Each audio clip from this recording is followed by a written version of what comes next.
নাহমাদুহু ওয়া নুসাল্লি আলা রাসূলিল কারীম আম্মা বাদ। সম্মানিত শ্রোতাবিন্দু, আমি এখন আপনাদের সামনে আলোচনা করব দুনিয়ার 50,000 বছর আখিরাতের কতদিন, বা দুনিয়ার 1000 বছর আখিরাতের কতদিন। এই বিষয়ে পবিত্র কোরআন থেকে আমরা একটু শুনি। সূরা হজ এর 47 নম্বর আয়াতে আল্লাহ রাব্বুল আলামিন বললেন, ওয়া ইন্না ইয়াওমান ইনদা রাব্বিকা কাআলফি সানাতিন মিম্মা তাউদ্দুন। অর্থাৎ দুনিয়ার 1000 বছর আর আখিরাতের একদিন। আর সূরা আশ-সাজদা এর 5 নম্বর আয়াতে আল্লাহ রাব্বুল আলামিন বললেন, ফি ইয়াউমিন কানা মিকদারুহু আলফা সানাতিন মিম্মা তাউদ্দুন। অর্থাৎ দুনিয়ার 1000 বছর আর আখিরাতের একদিন। আর সূরা মাআরিজ এর 4 নম্বর আয়াতে আল্লাহ রাব্বুল আলামিন বললেন, ফি ইয়াউমিন কানা মিকদারুহু 50 আলফা সানাতিন, যে দুনিয়ার 50,000 বছর আর আখিরাতের একদিন। তাহলে আমরা কি পাইলাম, যে দুই আয়াতে পাইলাম, দুই সূরার মধ্যে পাইলাম যে 1000 বছর 1000 বছর, আর অন্য একটা সূরাতে পাইলাম 50,000 বছর। আর সূরা নাজিয়াত এর একবারে শেষ আয়াতে আল্লাহ রাব্বুল আলামিন বলেন, কান্নাহুম ইয়াওমা ইয়ারাউনাহা লাম ইয়ালবাথু ইল্লা আশিয়াতান আও দুহাহা। তারা যখন কিয়ামতের ময়দানটা দেখবে, তখন তাদের মনে হবে যে তারা দুনিয়ায় একটা সকাল বা একটা বিকাল, ইল্লা আশিয়াতান, একটা বিকাল ব্যতীত আর অন্য কোনো সময় নয়, আও দুহাহা, অথবা একটা সকাল, মানে তারা দুনিয়ায় একটা সকাল এবং একটা বিকাল এতটুকু সময় অবস্থান করছে, হয় এক সকাল নয় এক বিকাল।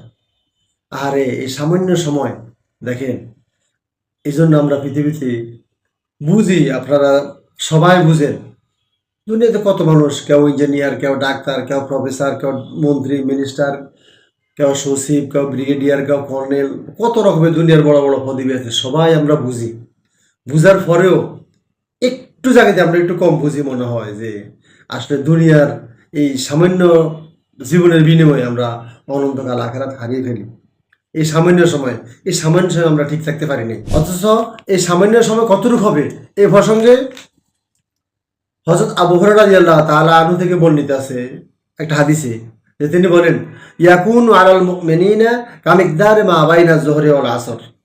মুমিনের জন্য এই সময়টা মনে হবে যে জোহরের নামাজ থেকে আসর নামাজ পর্যন্ত এই যে সময়টুকু, এই সময়টুকু সে দুনিয়াতে ছিল, এতটুকু, এর বেশি মনে হবে না।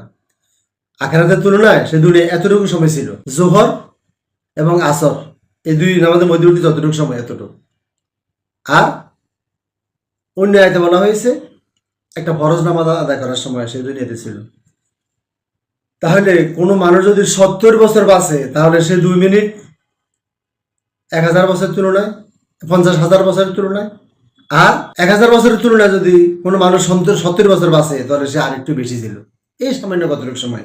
আসুন আমরা দুনিয়ার এই ভোগ লালসার দিকে যখন আমরা তাকাবো, তাকাইলে অসুবিধা নাই, আমরা তাকাবো, দুনিয়া তো আমাদের লাগবে, তাকাইতে হবে, সেটা দাঁড়ি কমা দিয়ে। আল্লাহ রাব্বুল আলামিন আপনাকে আমাকে দুনিয়ায় টাকা পয়সা ইনকামের জন্য সীমানা দিয়ে দেয়নি, যে তুমি 5 কোটি টাকা ইনকাম করলে আর ইনকাম করিও না, 10 কোটি টাকা ইনকাম করলে আর ইনকাম করিও না, 15 কোটি টাকা ইনকাম করলে আর ইনকাম করিও না, 25 কোটি টাকা ইনকাম করলে আর ইনকাম করিও না, বা 100 কোটি টাকা ইনকাম করলে আর ইনকাম করিও না। এরকম বিধান আল্লাহ রাব্বুল আলামিন কোনো মানুষকে দেয় নাই। বলছে দুনিয়া অর্জন করতে হবে, কিন্তু অর্জন করার সময় কোরআন ও হাদিসের বিধান মেনে অর্জন করতে হবে। তাহলে আমাদের দুনিয়ার জীবনও সফল, আখিরাতের জীবনও সফল। সম্মানিত শ্রোতাবৃন্দ এবং আমার প্রাণপ্রিয় মুসলিম ভাইরা, আসুন আমরা এই দুনিয়ার এই সামান্য জীবনের জন্য আমরা আমাদের পরকালকে, আখিরাতকে হারিয়ে না ফেলি। আল্লাহ রাব্বুল আলামিন আমাদেরকে কোরআন ও হাদিসের এই বিধান মেনে চলার জন্য তৌফিক দান করুন। আমিন। আসসালামু আলাইকুম ওয়া রাহমাতুল্লাহি ওয়া বারাকাতুহু।